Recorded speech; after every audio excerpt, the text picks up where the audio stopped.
Right, thanks very much for signing up and giving my sourdough recipe design tool a whirl. Now I'm going to walk you through how this works, but shortly I'm going to be releasing a full video on how I design a new sourdough recipe from scratch. So as soon as that's ready, I'll drop you an email, and stick around until the end because there is one limitation to this sheet and I'm going to explain that at the end. But for now, let's dive in and see how this works.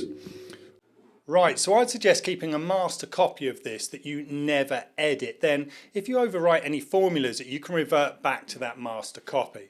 Now this first page is an overview of how to use the recipe design tool and how to access the sheet correctly so that you can input values. This is important, so follow these instructions carefully.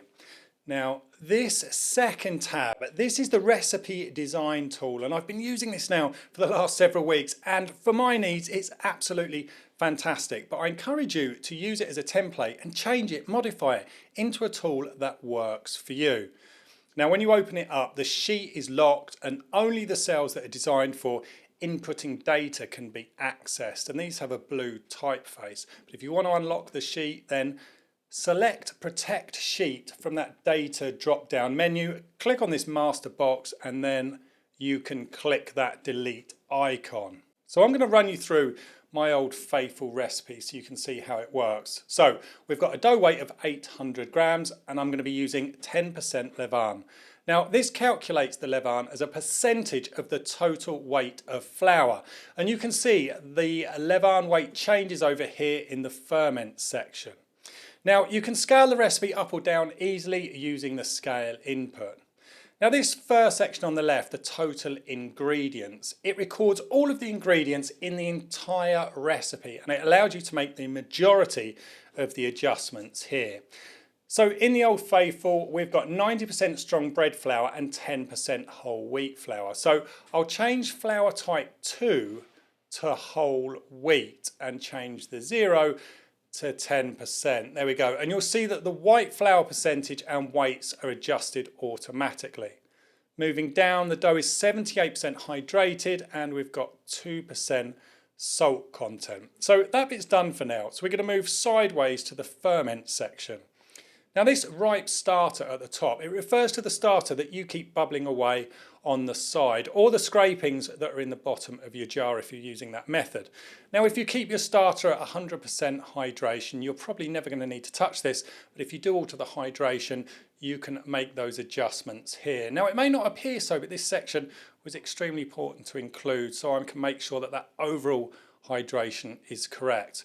And that next section underneath it is the levain. This is the pre-ferment that we build in preparation for making the main dough.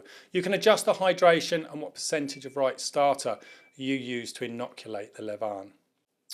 So the main dough shows the baker's percentage and the ingredients used to make the loaf of sourdough.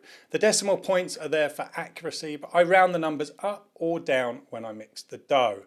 Now the whole wheat title here you can see was copied across from our earlier input, and that works for the inclusions too. So we're pretty much done with the Old Faithful recipe, but let's say we want to add some walnuts and some cranberries. We move back over to the total ingredients section and select the first inclusion. So cranberries, 10%, and let's say 12% of walnuts. And then over in the main dough section, you will see that the titles have been updated and the recipe has been adjusted.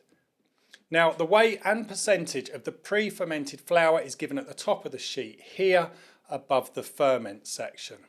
Right, so the limitation, and it lies here in the levain section. At present, you can't include any other flour as an ingredient. So while the overall flour percentage is spot on and the weights are spot on, it's not going to display an additional flour that you may use to make your levain. Now I'm working on cracking this, and as soon as it's done I will update you.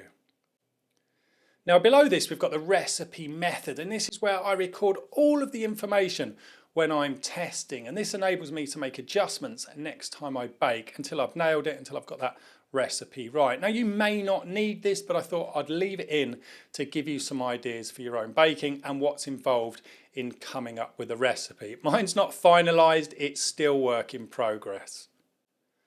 Now moving on to the third tab, we've got the dough temperature calculator.